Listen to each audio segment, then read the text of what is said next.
Hi guys, thanks everyone for coming. Hope you can all hear me okay. And this is going to be April's office hours webinar. Got some interesting things to go over with you. So just to start with a quick recap on the agenda. So we'll review office hours. We'll look back at what's recently been added, talk about what's coming up, what we're up to, and a quick refresher on the rules that we are going to open a Q&A at the end of this, but we're not looking to discuss new features during this webinar. We created office hours off the back of community requests to get you guys more involved with exactly what we are up to and why we're doing it. So we're doing these quick 15 to 20-minute webinars once a month to improve communications and improve awareness of new features. So if we start with something from our ideas, everyone here should be aware of our idea platform, garagehive.co.uk/ideas. This month, most popular voted is some kind of holiday planner or integration with Timetastic. We've talked about it a couple of times, those of you who frequent these webinars, but we have now decided this month we'll pull this across and evaluate what that means. It could be a integration with Timetastic, but we'll do something around this area. So yes, keep an eye out for what that will bring. We can get now into recently added features. So some of you saw on the community recently, Dawn put a post out, but we have now done the diagnostic questionnaire, which I'm 99% sure was a community request from the ideas page. You can access that from home in the job sheets and send questionnaire. That sends out a survey-like questionnaire. It uses the same feature set as customer surveys. So you can build your own survey, ask the questions that you want to ask. And of course, you can build multiple versions of them, go out to customers. On a job card, it will tell you that you've sent one, and then when the customer has responded, it will tell you that they've also responded. And you can view those by going to Show Attached and Related Questionnaires in the job sheet. When you do that, you will see the same style of screen that you would see for NPS surveys that you should all be used to using. So you'll see the question you asked and the customer's answer to the right-hand side.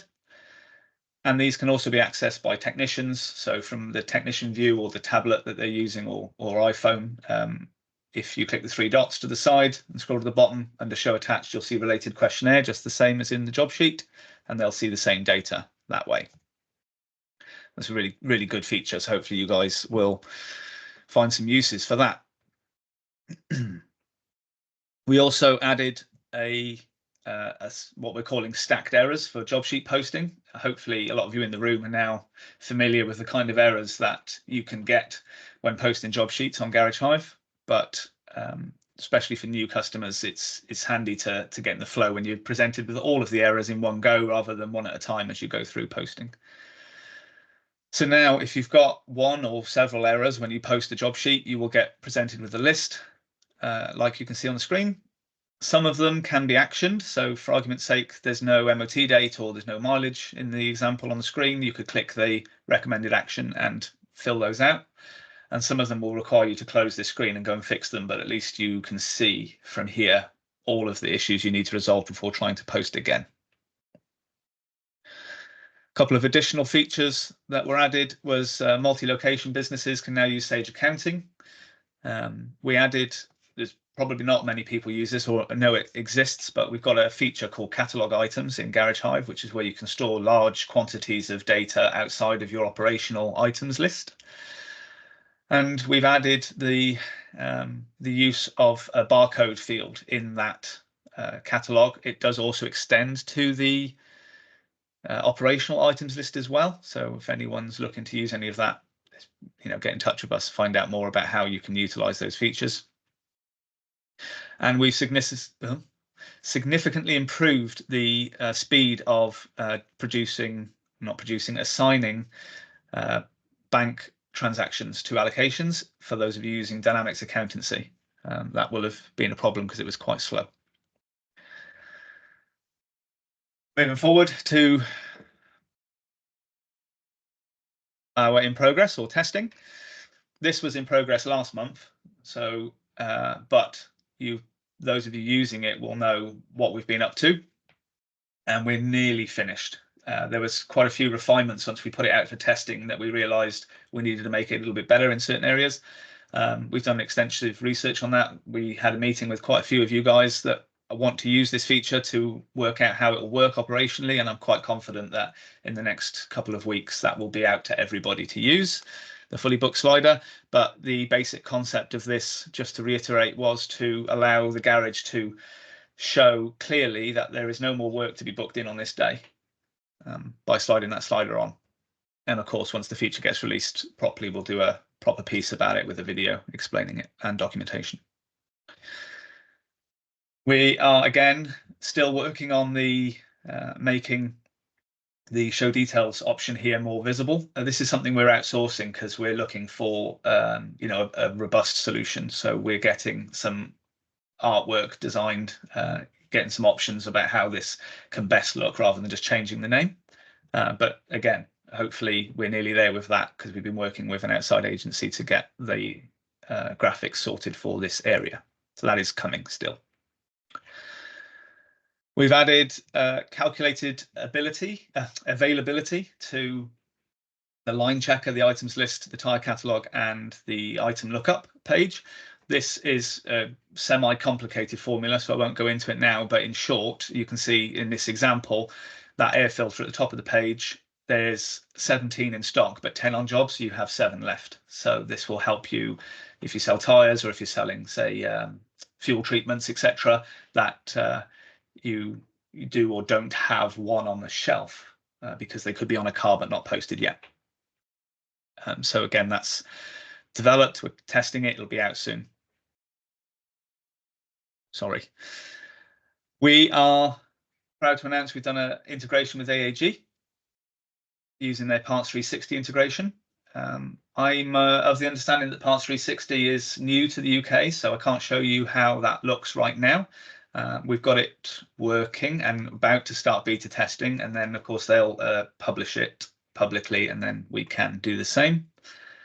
But those of you familiar or have seen the videos on how GSF integration works within Garage Hive, this is effectively a carbon copy. So the same process applies. If you have an account with AAG, you will use the open AAG Parts 360 icon, select the parts you want, bring them back into Garage Hive and order them that way. Exactly the same concept as GSF. And you may have all seen Alex's post recently about our Garage Hive Copilot feature that we've been working hard on, just announced. And this might be a good opportunity to dispel a couple of concerns. So this feature absolutely is not designed to replace a service advisor in any way. It's designed to help get those creative writing skills flowing, perhaps. So here's an example. So from a VIE, you have a sales description designed to help explain to the customer why they should buy this work. So when you click on the sales extended description, it'll open a box as it does right now, where you can type in or have pre-filled out on the service package a sales description. But you'll now have the option at the bottom there in red. You can see draft with Garage Hive Copilot, and that will take some information along with a prompt that we've designed from the checklist and give you an example of what you could say to the customer. And then you can choose to either regenerate it, keep it, adjust it, or just discard it. So you can just click into this and type extra words or reword a sentence or something, and then keep it and send that to the customer. So that's how this feature will work. Additional upcoming features. So we are working on making available hours in the schedule be honoured by online booking. So if you've fully booked your schedule by time by allocations, then online booking will stop someone booking in that day, even if there's an available slot. We are refining the online booking contact form to ask for more information. This will be optional, but you can request, for argument's sake, the customer's first line of their address. At the moment, we just ask for a postcode. So there'll be a couple of optional fields you can ask for if you want. Also, adding to online booking the ability to choose a vehicle if your VRM doesn't work. I think for most customers in the UK, the VRM will work fine, but perhaps you're trying to book in something that has either a reg that's not registered yet, or you perhaps have a business that is servicing things that don't have UK registrations, then that can work for you that way. Adding a copy text button to paste Google reviews. So from surveys at the moment, when the customer does the NPS survey, it says, do you want to leave a Google review? Of course, if they've met certain criteria that you've published, and we're trying to work out a way to allow the customer to copy what they've said and put that on the Google review as well to help improve that. And also an automatic journal to move deposits from one customer to another. For example, if a customer pays a £50 deposit for a job and then decides to put it on payment assist, we need to get that deposit from Jane Smith over to payment assist, so that when payment assist invoice gets posted, we can reduce the balance of it so that it matches when they make their payment.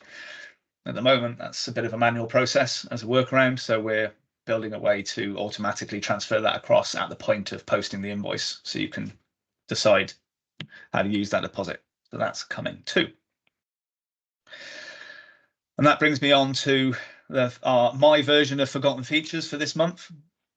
And it's something I've talked about before, those of you that have been to talks that I've done at the Blend, but it's incredibly powerful, and I'm just going to keep bringing it up until everyone remembers how to do it. But some keyboard shortcuts, ones that I use every day. And I'll always say I use the story that, you know, I left school unacademically, if you like, went into motor vehicle technician apprentice at local council, you know, like a lot of people here, and computers was never really a strong point, and we all learn more as we go. And I was always aware of these keyboard shortcuts and thought, why? I'll just click with the mouse, because that's what the mouse is for. But actually, when you start using these, if you say to yourself, let me try and get the hang of this, you realize what they're all about. And once you've started using a couple of keyboard shortcuts, it becomes second nature, and you start to appreciate how much faster you can process data. So my top couple are Alt and Q on the keyboard. So Alt's next to the spacebar if you've got a Windows keyboard. Alt and Q will open the search icon. So instead of clicking in the top right-hand corner of the magnifying glass, you can just Alt Q. That's really powerful because you can open that from anywhere. So you could be in a job sheet or an estimate, and then you want to check if you've got an item in stock, you can just Alt Q, type items, and you're there. So once you know Garage Hive and you know what tables you want to see, Alt Q really helps you navigate around quickly instead of having to go back to the home page and click around. The spacebar will select a check mark. So if you've tabbed across to special purchase on a job sheet, you can hit the spacebar instead of having to grab the mouse and click the check mark. Tab will move you across from right to left or up to down if you're working your way down a job sheet, and Shift Tab moves you back to the previous cell. F8 on the keyboard will copy the cell above. So if you're trying to add multiple lines of something into, say, a purchase order, you can copy the cell above. If you're trying to rally down costs or prices, costs or quantities or something like that, you're trying to fill everything out, 10 of each. You can do that with F8 and the down arrow. And F5 will refresh the page. So if you're perhaps being a bit too keen and you're in a checklist or something that someone else is filling out, or a job sheet, or you know that a service advisor is in a job sheet writing something up and you're in the other page, you can hit F5 and it will refresh those pages for you. And that brings me to the end. That is probably one of the shortest ones, but I went a bit quick. Apologize for that. And a lot of the features we've been building this month are a little bit time consuming, like the AI one. It takes quite a bit of time, so slightly less features than normal. But that will draw this to a close, and we can open now to a Q&A if anyone's got any questions.